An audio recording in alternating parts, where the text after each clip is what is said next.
जय माता की सभी भाई बहनों को, सभी मित्रों को। तो कैसे हैं आप लोग? तो मैं और दिनों की तरह फिर आपके लिए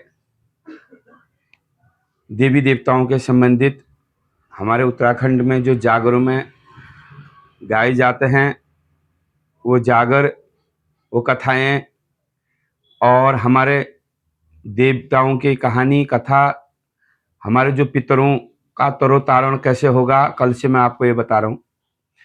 तो मैं आज आपको भाग 2 में बता रहा हूँ कि पितरों का तरोतारण कैसे होता है, कैसे पितर क्यों आते हैं और कौन सी कथा उनके तरोतारण के लिए लगती है और जाल कैसे काटते हैं। तो पितर हमारे जब आ जाते हैं, आजकल तो खैर बहुत जगह बहुत केस ऐसे हो रहे हैं कि जो भी पितर जा रहे हैं तो तुरंत आ जा रहे हैं। तो अगर पूछ-वूछ हो रही है तो कोई कह रहे हैं कि वो आस कारण आए हैं, कहीं पर रोष के कारण आए हैं। तो पितर कभी आस कारण भी आते हैं, कभी रोष के कारण भी आते हैं, कभी अल्प मृत्यु में मरने के चक्कर में भी आते हैं, और किसी जब कुछ भी नहीं होता है आगे पीछे तो उस चक्कर से भी पितर आते हैं। तो सबसे पहले हमें ना पितरों का रोष पूजना जरूरी होता है। जब पितरों का झगड़ा विवाद हुआ रहता है तो रोष की पूजा जरूर करनी है। उसका जिस चक्कर में, चाहे जमीन के संबंध में हो, भूमि, कोई लोहा लक्कड़ सोना चांदी जीनत, किसी चक्कर से भी उसका झगड़ा हो तो उसका समाधान करके उसका हंकार पूजा जाता है। जब हंकार जब पूजा जाता है तो उसमें पुतला बनता है, डिगरा बनता है, उसका पुतले को नहला धुला के माफी वाफी मांग मूंग के दंड हंड रख के पितर को मनाया जाता है, क्योंकि वो चला गया होता है, वो भूत है, क्योंकि वो है नहीं, बीत चुका है तो वो भूत है, पितर है। तो उसकी आत्मा जो भटकती है तो उसके लिए हमें पहले रोज की पूजा करनी है। फिर उसके बाद जो है, उसके जो धात मारा है, पुकार करा जो देवता है उसका, तो उस देवता को भी हमें पूजना है। उस देवता की रोध भाग भी हमें देनी है। उस पितर ने आखिर क्यों उस धात मारा, उसका कारण पता करके क्या भाग करी है, क्या करा है करके, कौन सा प्रण वहां करा है, कौन सी भाग वहां बाधी है, तो उसके भाग पूरा करके उस पितर का तरोतारण हमने करना है। तो पितर का तरोतारण हमने कैसे करना है? तो पहले उसका रोज पूछ के, हंक पूछ के, उसका देवी देवताओं का पूजन करके, तब उसका जागर वागर लगा के, उसे अवतार करा के, उससे पूछ के, अब जैसा वो कहेगा वैसा करना है। अगर वो पितर कहता है कि मुझे गया, काशी, मथुरा, हरि हरिद्वार, गंगावासी नहीं होना है, मोक्ष को नहीं जाना है, मुझे यहीं रहना है, मेरा थान थापो, मेरी स्थापना करो, तो हमें वही करना पड़ेगा। हम अपनी मन से नहीं कर सकते भाई। कई जगहों में देखता हूँ कि हमने पितरों को विसर्जन कर दिया, तरोतारण कर दिया, उसके बाद भी कुछ समय बाद महीने 2 महीने में फिर पितर फिर आ जाते हैं, फिर दोबारा से वही कार्यक्रम होता है। तो ऐसा नहीं होना चाहिए, हमने पितरों से पूछना चाहिए। गुरु ने भी, शौकारों ने भी, जिसके पितर है उन्होंने भी, और पूछ के उस पितर को जो है शांति देनी है। जैसे पितर खुश होता है वो उपाय हमने करने चाहिए। यह है रोज दोष की पूजा का उपाय। एक हंस आ गया, आत्मा आ गई, हंस अलग चीज है, अहंकार अलग चीज है। तो हंस जब आता है तो पितर का हंस पूजा जाता है, उसके बाद उसको जागर लगा के उसका, क्योंकि ये आस कारण आए रहते हैं, तब जाके इनका तरोतारण तब होता है। तो पितर को मनाना जरूरी है, पितर को शांति देनी जरूरी है, पितर को बोली टोली नहीं लगती है, उल्टी बात हमें नहीं करनी है। कई जगह ऐसे होता है, तो क्यों आया, कैसे आया, हमने तेरी सेवा करी, बोली टोली मार देते हैं, फिर पितर और भी रोष में आ जाता है। तो पितर अगर आ गया है, कई कारण से होता है, कई कारण हो जाता है, तो पितर को हमने मनाना है, मना जना के उसको शांति देनी है। और जैसे उसको मोक्ष हो या जैसे उसको स्थापना करके उसकी आत्मा में शांति मिले, तो हमने वो उपाय करना है, वो पितर को मनाना है। तो पितरों की जागर जब लगती है, तो पितरों में जागर में कल मैंने आपको बताई बहुत सारी भगवान की कथाएं लगती है। रामायण, राम जन्म की कथा लगती है, कृष्ण जन्म की कथा लगती है, शिव अवतार की कथा लगती है, देवी देवी भगवती की कथा लगती है। तो मुख्य रूप से पितरों के तरोतारण के लिए जो जागर में गाया जाता है वो है पांडव की कथा, महाभारत की कथा। तो महाभारत की कथा जब कही जाती है, महाभारत की कथा सुन के पितरों का तरोतारण होता है, ये सुना है हमने अपने गुरु लोगों से, अपने सयानों से। तो महाभारत की कथा सबसे ज्यादा, पांडव की कथा पितरों के जागर में सुनाई जाती है। और वैसे गंगा अवतार, राजा भगीरथ के 60,000 पुत्रों का तरोतारण जो वो भी सुनाया जाता है। धंतोकारी की कथा सुनाई जाती है, राजा दशरथ जी का तरोतारण की कथा सुनाई जाती है, श्रवण कुमार जी की कथा सुनाई जाती है। और इसमें जब जाल काटा जाता है, पितरों का जाल काटना ना बहुत जरूरी है। जब हम अपने पितरों का तरोतारण करना है, पितर स्थापित करने हैं या तरोतारण करना है, तो सबसे पहले रोज पूजने के बाद जागर लगेगी। जागर में उनका जाल कटेगा, गुरु जाल कटवाएगा। आजकल क्या हो रहा है, जाल कटवा ही नहीं रहे हैं और जो है पितरों को तरोतारण करा दे रहे हैं। तो भाई वो पितर तरोतारण नहीं होता क्योंकि जाल कटा ही नहीं है। जाल का विधान भी है हमारे उत्तराखंड में, जागरू में। तो पहले से जाल जब करती 2 रात का जागर लगता था तब जाके जाल कटता था। अब तो 1 रात में ही जाल काट दे रहे हैं। 1 रात में जाल नहीं कटती है, ये विधान है जागरों में। शॉर्ट विधान चल गया तो 1 रात में ही जागर कट जाए, वो जाल कट जा रही है। तो जाल कटने का जो कथा है वो कथा मैं आपको बताऊंगा। जब पांडवों के पिता पांडु महाराज भूत रूप में आए तो पांडवों ने अपने पिता का गया में श्राद्ध करा, गया पिंडदान, गया का विधान करा। तो गया तरो तारण करके पांडव जब घर में आ जाते हैं हस्तिना जयंती बार में, तो बड़ी खुशी होती है कि हमारे पितरों का तरोतारण हो चुका होता है। हमने अपने पितरों का वैकुंठ कर दिया, मोक्ष कर दिया, श्राद्ध कर दिया, गया तारण कर दिया। तो कहते हैं गया तारण श्राद्ध करने से हमारे जो है पितरों का मोक्ष होता है, फिर उनका श्राद्ध नहीं करना पड़ता है। ये कथा भी है उत्तराखंड में। तो श्राद्ध ना करो लेकिन तर्पण जरूर करना होता है। अगर श्राद्ध भी कर देंगे, छोड़ देंगे, तर्पण छोड़ देंगे तो पितृ पितृ तो क्या मिलेगा, पितृ जब चला जाता है, पितृ हमारे बैकुंठ जब चले जाते हैं तब होता है श्राद्ध। अगर पितृ हमारे यही हैं तब लगता है उनके जागर। जो भूत रूपी पितृ होगा उसके लिए लगता है जागर। जो मोक्ष बैकुंठ चला गया होता है उसके लिए होता है श्राद्ध। अब कहीं जगह मैंने ये भी देखा ना, जागर भी लगाता है श्राद्ध भी करते हैं। ये बहुत गलत करते हैं आप लोग।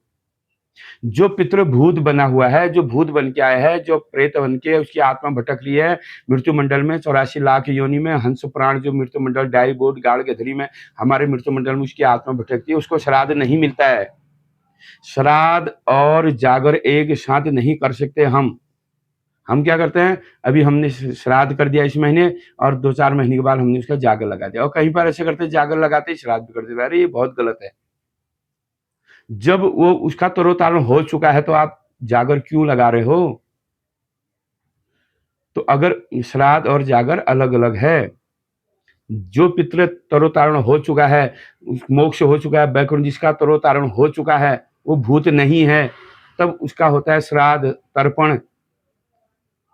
और जो भूत बना है, अवतार हो रहा है, नाच रहा है, खेल रहा है, मंदिर में स्थापित है या उसकी स्थापित नहीं करा है, वो भूत बन के आया है, तो उसका लगेगा जागर। अब आप पिंड भी बना रहे हो, जागर भी लगा रहे हो, जाल भी काट रहे हो, दोनों चीज कर रहे हो, ये आप बहुत गलत कर रहे हो। तो मेरी राय यही है, पितरों का या तो श्राद्ध ही करिए या जागर ही करिए, 2 काम नहीं कर सकते। तो पांडव अपने पितरों का तरोतारण करके आए, हस्तिना जयंती बार में आए, तो बड़ी खुशी का विषय था कि हमारे पितरों का तरोतारण हो चुका। तो कुमेर कोट दैत्य लोक में कौन रहता है? दैत्य कुमेर। तो दैत्य कुमेर कहता है भाई महायोद्धा महायोद्धा जो है हस्तिनागढ़ में 5 भाई पांडव है, तो मुझे जो है 5 भाई पांडव को जाल बंधन करके लाना चाहिए अपने पयाल लोग में। तो 5 भाई पांडव की अगर मैं बलि कर दूंगा अपने पयाल देवी के मंदिर में, पयाल देवी के मंदिर में अगर मैं बलि कर दूंगा तो मैं अमर अजर हो जाऊंगा, मुझे कोई मार नहीं पाएगा, मैं अमर हो जाऊंगा क्योंकि देवी को मैं नर बलि दूंगा, महायोद्धा होंगी। तो घनी रात घनी घाम गंगा हलक छुटगी, सूरज का तपक छुटगी, तो कुमेर नाम को दैट बटेण भैगो श्रमण की जाओ लिबेर। तो श्रमण की जाओ जब रखता है तो कुमेर की जो पत्नी होती है रानी, तो कुमेर की रानी कहती है हे स्वामी, हे पतिदेव, आज तुम कहाँ को चले, जाल कहाँ को ले जा रहे हो? तो कुमेर कहता है हे महारानी, मैं हस्तिना जयंती बार जा रहा हूँ, 5 भाई पांडवों को जाल बंधन करके लाता हूँ और अपने पयाल लोग में जो हमारे पयाल देवी है उनके मंदिर में नर बलि दूंगा, उनकी बलि दे दूंगा और मैं अमर हो जाऊंगा। तो दैत्य की महारानी कहती है हे स्वामी, हे पतिदेव, तुम दैत्य रूप में जाओगे तो पांडव तुमको पहचान जाएंगे। तुम जो है बूढ़ो ब्राह्मण का रूप रखो, जो पांडवों के कुल पुरोहित पंडित है उनका रूप रखो। तब श्रमण का बगुज बांधो, श्रमण का बगुज में श्रमण की जाओ लुआसुरी जाओ को रखो, तब जाओ और वहां कहना कि तुम्हारे पितरों का श्राद्ध करना है, क्योंकि तुमने अपने पितरों का तरोतारण कर चुके हो, गया में उनका तारण कर चुके हो, अब घर आके तुमने श्राद्ध तर्पण करना पड़ेगा। तब जाके जो है कुमेर नाम का दैत्य जो है श्रमण की जाओ लुआसुरी जाओ रखता है और बूढ़ो ब्राह्मण जो पांडवों के कुल पुरोहित थे उनका रूप रखता है। तब जाता है वो हस्तिनाथ जयंती बार में। हस्तिनाथ जयंती बार में जो है पांडव नहा धो के अपनी संध्या बंद जो है छगड़ की संध्या नगढ़ की पूजा करते हैं, और जो है माता कुंती अपनी देवी देवता की पूजा कर रही होती है मंदिर में। इतने में जो है कुमेर नामक दैत्य जो है जजमान जजमान कर वे हाथ लगाता है। तो कुंती माता देखती है तो कुल पुरोहित है, तो कुल पुरोहित को श्रेय ढोग पया लौट देती है। तो आदर सहित उन्हें अंदर बैठाती है, तो पूछती है, हे हमारे ब्रह्मा, तुम किस कारण से आज हमारे हस्तिनागढ़ में आए, कुछ काम है? तो कुल पुरोहित कहता है, तुम्हें पता नहीं है, तुम जो सी गया तारण करके आए हो, तो घर आके भी जो है पितरों का तर्पण करना पड़ता है, श्राद्ध करना पड़ता है, तो तैयार करो। अब देखो वो तो अनजान है, लेकिन ब्राह्मण जो है छली है, वो दैत्य है। तो जो से माता जो आपने पांडवों को धार लगाती है, पांडवों हम हो भाग्य हमारा है कि हमारे घर में हमारे कुल पुरोहित आए हैं, और जो हमने जो है अपने पितरों का श्राद्ध तर्पण करना है, और तुम जो है सामान लाओ। तो सब पांडव जो है दही दूध घी सब लेते हैं। तो जो भीम नाम का पांडव होता है दही दूध लेने के लिए भैंस का खरग में चले जाता है, जहाँ उनके भैंस रहते हैं, गाय रहता है, तो वहां चला जाता है। तो चारों पांडव बैठ जाते हैं, माता कुंती द्रौपदी बैठ जाती है। तो जो है पंडित कहता है, हे पांडवों, तुम अपने पितरों का ध्यान करो, तुम्हारे पितरों का तर्पण होने वाला है, श्राद्ध होने वाला है, अपने पितरों का नेत्र बंद करो और अपने हाथ जोड़ो, अपने पितरों का ध्यान करो। अब पांडव जो है हाथ जोड़ के नेत्र बंद करके अपने पितरों का ध्यान में बैठ जाते हैं। तब तक जो है वो श्रवण की जाल खोल लेता है। धीरे धीरे श्रवण की जाल लुआसुरी जाल जब खोलता है, तो पांडवों को जाल बंधन कर देता है। चार पांडव माता कुंती द्रौपदी को बंद कर देता है, और ब्राह्मण रूप छोड़ के तो दैत्य का रूप रखता है, विराट का रूप रखता है, हाहाकार मारता है और जाल को पकड़ता है। तो माता कहती है, हाँ ये तो दैत्य था, हमने पहचाना नहीं। अब पांडव जाल बंधन हो चुके होते हैं, तो अब वो ले जाने लग जाता है कुमेर कोट में। कुमेर कोट में जब ले जाता है, तब माता के हाथ में क्या पड़ जाता है, राई और सरसों। तो माँ वो ले जाते रहता है, और माता राई सरसों को गिराते गिराते गिराते कुमेर कोट तक, कुमेर कोट में वो बंद हो जाता। अब भीम नाम का जो पांडव होता है, जोधा भीमसेन, शिव अवतारी, हनुमान अवतारी, तो जब वो देखते हैं ना भैया ना माता ना द्रौपदी, तो धात लगाते हैं, वहां कोई है नहीं। तो इधर उधर जब देखते हैं, तो वो राई सरसों को देखते हैं, समझ जाता है कि वो ब्राह्मण नहीं था, वो दैत्य था। तो राई सरसों को देखते देखते देखते राई सरसों कहाँ तक पहुंची होती है, कुमेर कोट तक। तब कुमेर कोट में जो है चार भाई दैत्य जो है, दैत्य के जो सेवक होते हैं, जो दैत्य के जो है वो होते हैं सेवक, वो क्या कहते हैं, घनाघोर जंगल में आए रहते हैं, कोई लकड़ी कोई फूल पत्ते इत्ते ले जाते हैं। तो भीम नाम का पांडव कहता है, भाई लोगो ये फूल पत्ते कहाँ ले जा रहे हो? वो कहता है, हमारे दैत्य कुल में के हम दैत्य लोग में जो है चार भाई पांडव, माता कुंती द्रौपदी आई है, उनकी नरबली होगी, पांडव की नरबली होगी, और उसमें से कुछ टुकड़े मुकड़े हमें भी मिलेंगे, हमें भी खाने, हम भी खाएंगे, इसलिए हम फूल पत्ती ले जा रहे हैं। तो भीम जो है भीम रूप छोड़ के यहाँ पर भंवर का रूप रखता है। भीम भीम भंवर का रूप रखता है और फूल में बैठ जाता है। फूल में बैठ के भीम जो है पाताल लोक दैत्य लोक में चला जाता है। अब भीम वहां देखता है मौका। अब माता कुंती मड़मड़ का नेत्र छोड़ती है, पांडव भी जो है विलाप करते हैं, आज हमारा मरने का दिन आ गया। तो श्रवण की जो है तलवार दिखाता है, कुमेर नाम का, आज तुम्हारी बलि करूंगा भरी अधो रात में, अपनी पयाल देवी मंदिर में तुम्हें काटूंगा और मैं अमर हो जाऊंगा। तब वहां पर जो है सभी देवी देवता बचाने के लिए जाते हैं, और यहीं पर भूत प्रकट भी हो जाते हैं, पितर यहीं पर से प्रकट भी हो जाता है, अवतार हो जाता है। तो यहाँ पर से अवतार होते हैं, तब जाके वो दैत्य का संहार करते हैं।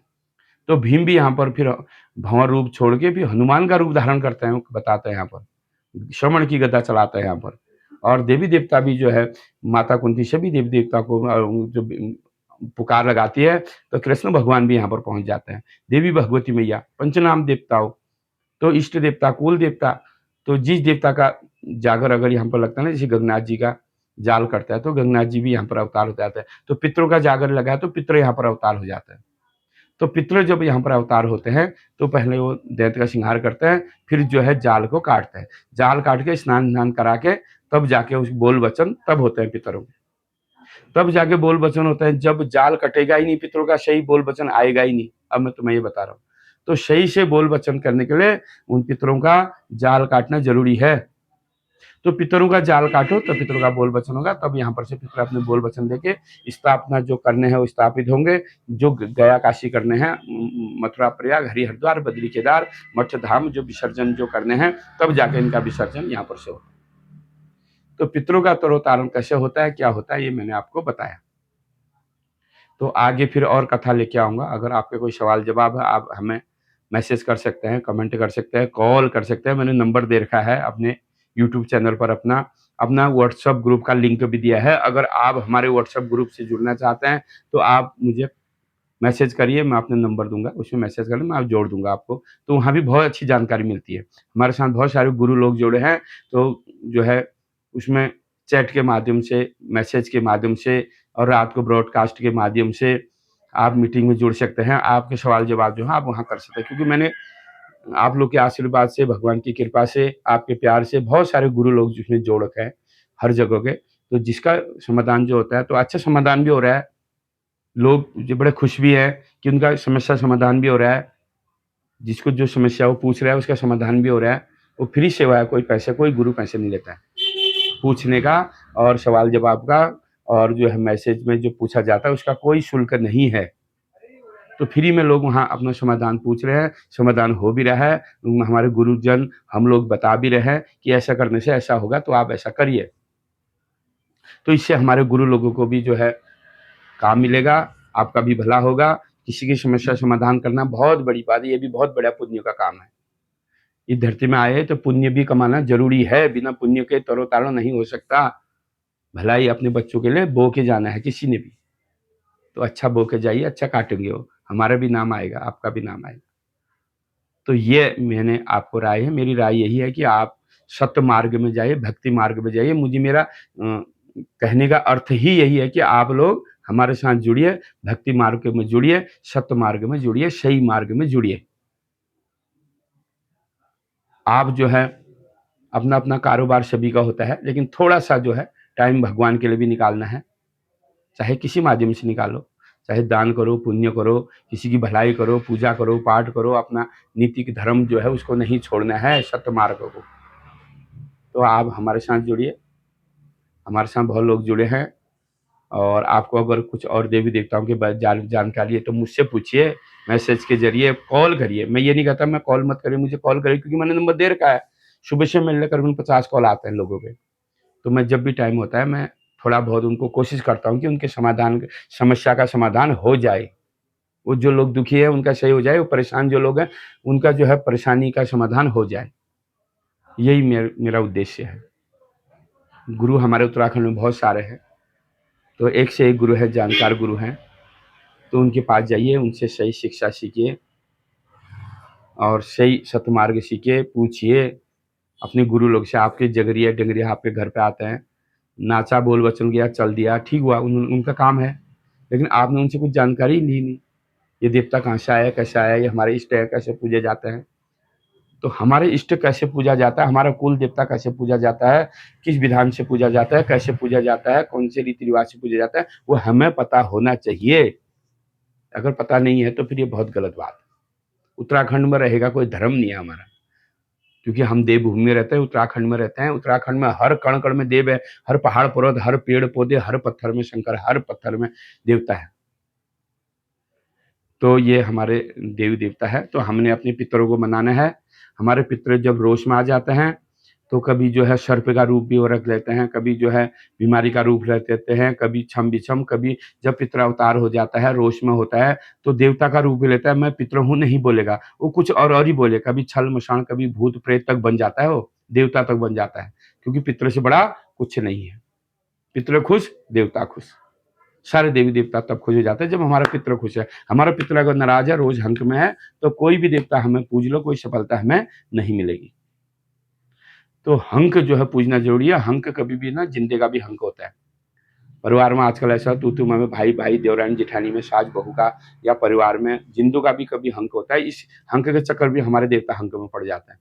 तो हमने प्रेम से रहना है, प्रेम पूर्वक रहना है। तन मन धन सब खर्च करते हैं, लेकिन कोई फायदा नहीं है अगर हमारे मन में हंक है तो भाइयों आज के लिए इतना बहुत है। फिर मैं आगे की कथा आपके लिए फिर लाऊंगा। और जो है जय हमारे पितृ देवताओं की, जय उत्तराखंड, जय देवभूमि, जय भारत माता।